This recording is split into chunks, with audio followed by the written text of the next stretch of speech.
और 7 बज चुके हैं। 5 घंटे से क्षेत्र के बहुत ही सम्मानित और बुद्धिजीवी साथी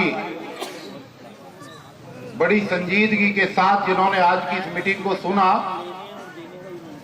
और हर मीटिंग में ये जरूरी नहीं है कि हर वक्ता की बड़ी तहरीर हो। पिछली मीटिंग में 40-45 मिनट का मेरा भाषण हुआ था और मैंने बड़े विस्तार के साथ छोटे ठग के बारे में बताया था। और अभी भी कई मेरे साथी ऐसे हैं जो मुस्लिम समाज के मेरे बीच में हैं और वो उस दिन मीटिंग में नहीं थे, तो बड़े शॉर्ट में 2-2 लाइनों में सर 2-2 लाइनों में बता रहा हूं जरा, जो उस दिन बात बताई, क्योंकि लंबा तो फिर बहुत हो जाएगा। देखिए, पहले जो हुआ था, एक समीक्षा मीटिंग हुई थी और उस मीटिंग में हमने एक लाइन लिखी थी कि कहीं भूल तो नहीं गए, चुनाव घोषित हो चुका है। सीधे सीधे बात पर आ जाए, चुनाव घोषित हो चुका है, आज से नॉमिनेशन शुरू हो गए हैं और नॉमिनेशन की लास्ट डेट 14 नवंबर है।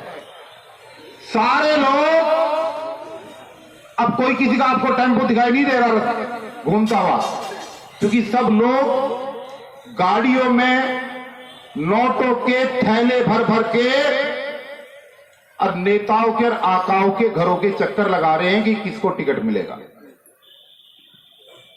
जब टिकट मिल जाएगा तो मिलने के बाद फिर वो करोड़ों रुपया लगा करके आपको बड़े बड़े लालच देंगे, दारू का, मुर्गे का, मछली का, बिरयानी का, पैसे देने का। चुनाव जीतेंगे और जीत करके फिर 5 साल तक आपको दिखाई नहीं देंगे। उसी चेतावनी के लिए पिछले वाली मीटिंग हुई थी और एक मीटिंग फिर दोबारा होगी। आज का ये प्रोग्राम विशेष रूप से रेहड़ी पटरी वाले हमारे उन भाई और बहनों के लिए था जो गुरु रविदास जन कल्याण समिति के तत्वावधान में किया गया था, जो अपना ठेला लगाते, अपने ठिए पे बैठते, लेकिन उनको परेशान किया जाता है। आज उनके समाधान के लिए हमारे आदर सम्मान के योग्य वकील साहब महमूद प्राचा ने आश्वासन दिया कि रात के 12 बजे भी अगर उनको हमारी जरूरत होगी तो हम उनके साथ होंगे। यही आज की मीटिंग का उद्देश्य था। और इस प्रोग्राम के लिए विशेष रूप से मैं धन्यवाद करना चाहूंगा रामदास मंडराई साहब का और उनकी पूरी टीम का, जिन्होंने यह आयोजन किया। और इस आयोजन को सफल बनाने के लिए क्षेत्र के तमाम साथी, मीडिया के तमाम साथी जो आए हैं, उन तमाम साथियों का भी मैं धन्यवाद करना चाहूंगा कि आपने इस प्रोग्राम में पूरी शिरकत की और आप लोगों ने पूरा समय यहाँ पर दिया। तो मैं मुस्लिम समाज के अपने सम्मानित साथियों को ये बताना चाहता हूं कि छोटे ठग के कारनामे हमने गिनाए थे पिछले इसमें, और अगली बार फिर मीटिंग होगी। गलती से अपनी वोट का गलत इस्तेमाल इस बार मत करना, क्योंकि इस केजरीवाल की पैंट के नीचे की जो चड्डी है वो भी खाकी है, इतना ध्यान रख लेना। बस खाकी चड्डी वाला है। और अगर ये कहे कि आरएसएस के 2 लाल मोदी और केजरीवाल, तो ये कोई गलत नहीं है। आज एक नया नाम भी यहाँ पे इजाद हुआ है, बड़ा ठग और छोटा ठग। तो इसके जाल में फंसने की जरूरत नहीं है। और इस ठग के पास हमारे 50,000 करोड़ कानूनी रूप से जमा हो चुके हैं। हम संघर्ष की राह पर चलकर आप लोगों के वो 50,000 करोड़ रुपए लेकर के आएंगे और रिजर्व विधानसभा के अंदर जितने भी हमारे नागरिक निवास करते हैं सबको 20-20 लाख रुपए दिलाएंगे। ये जो कागज आपको बांटा गया है, इसमें लिखा हुआ, अपने घर जाकर के पढ़ना आराम से। मैं ये मोदी वाले 20 लाख नहीं है, ये 20 लाख भानु प्रताप जी वाले हैं, ये कानून वाले हैं, ये महमूद प्राचा जी वाले हैं। अब सुप्रीम कोर्ट में जो याचिका है वो वाले 20 लाख है। और ये वो वाले 20 लाख हैं जो तेलंगाना प्रदेश ने इस कानून को लागू कर दिया, वहां के निवासियों को 10-10 लाख रुपए बांट दिए हैं, बट रहे हैं। आप हैदराबाद के किसी साथी से जाकर के पूछ लेना, ये झूठ वाले 20 लाख रुपए नहीं है। दोस्तों, कैसे केजरीवाल ने सीए और एनआरसी के आंदोलन से मुंह फेरा, कैसे केजरीवाल ने दंगे के दौरान जब मस्जिदें जली, ईदगाह जली, लोगों के घर जले, कैसे उस समय पर वो चुप रहा और जय श्री राम के नारे लगाने वाले लोगों के साथ खड़ा हुआ दिखाई दिया। मुसलमानों के घर जलते रहे और उसने किसी भी दंगाई के खिलाफ एफआईआर नहीं लिखवाई। भूल मत जाना, मौलाना साथ रहो ईसा, जब तबलीगी जमात के लोगों के ऊपर कोरोना काल के अंदर उसने एफआईआर करा करके ये कहा था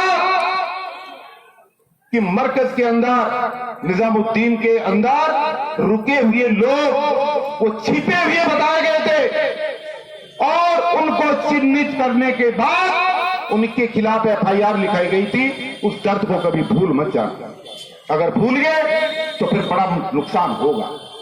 मत भूल जाना कि जब जब भी कई बहन और बेटियों के साथ बलात्कार हुआ तो इस महाठग ने हमेशा अपनी जबान बंद रखी और इसने जितने दुख दिए, राबिया के केस में चुप रहा, मनीषा कांड में ये चुप रहा, जो कैंट में घटना हुई थी वहां चुप रहा, अभी बिल्किस बानो का केस हुआ जिसको रिहा किया गया वहां के गुनहगारों का, उसमें ये चुप रहा।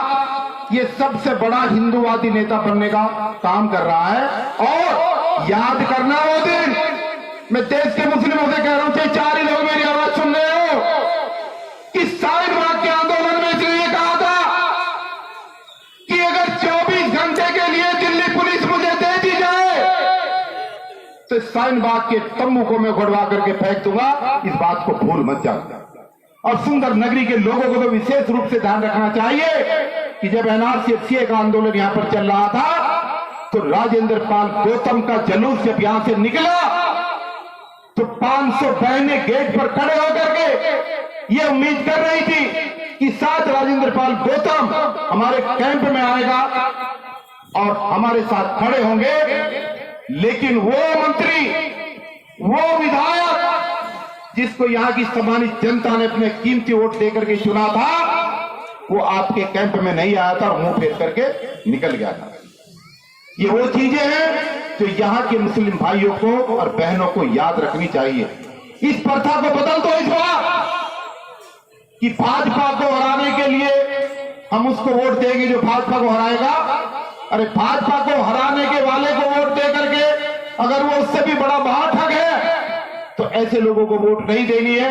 कहां वोट देनी है, किसको वोट देनी है, ये बात 1-2 दिन के अंदर हम लोग मीटिंग करेंगे। महमूद प्राचा जी, बानू जी, डॉक्टर रितु जी, गुलाम सरवर जी, हमारी यहां की पूरी टीम बैठ करके तय करेगी कि हमें इस चुनाव के अंदर क्या फैसला लेना है और फिर रायशुमारी के लिए आपके बीच में आएंगे। अगर आप परमिशन देंगे, अगर आप कहेंगे कि इस बार हम अंडे मुर्गे में नहीं बिकेंगे, अगर आप कहेंगे कि इस बार हम दारू की थैली में नहीं बिकेंगे, तो निश्चित रूप से एक ऐसा पढ़ा लिखा कैंडिडेट हम आपको देंगे जो पूरी दिल्ली में सबसे बढ़िया होगा और जीत करके आपके अधिकारों की रक्षा करेगा। लेकिन पूछेंगे आपसे, सलाह करेंगे आपसे और उसके लिए आप 1-2 दिन की मीटिंग का इंतजार करें। आपको दावतनामा दिया जाएगा और वो मीटिंग इसी ऐतिहासिक प्रांगण में हम रखेंगे या आसपास रखेंगे। उसके लिए आपको निश्चित रूप से मैसेज देकर के आपको बुलाया जाएगा। एक बार तमाम साथियों का अपने दिल की गहराई से धन्यवाद करते हुए और संत श्री गुरु रविदास जन कल्याण समिति के तमाम पदाधिकारियों का, आयोजकों का, अपने आए हुए अतिथियों का मैं दिल की गहराई से सम्मान करता हूं और धन्यवाद करता हूं। और आज की इस मीटिंग का यहीं पर हम समापन करते हैं। धन्यवाद। जय भीम, जय भारत, जय संविधान।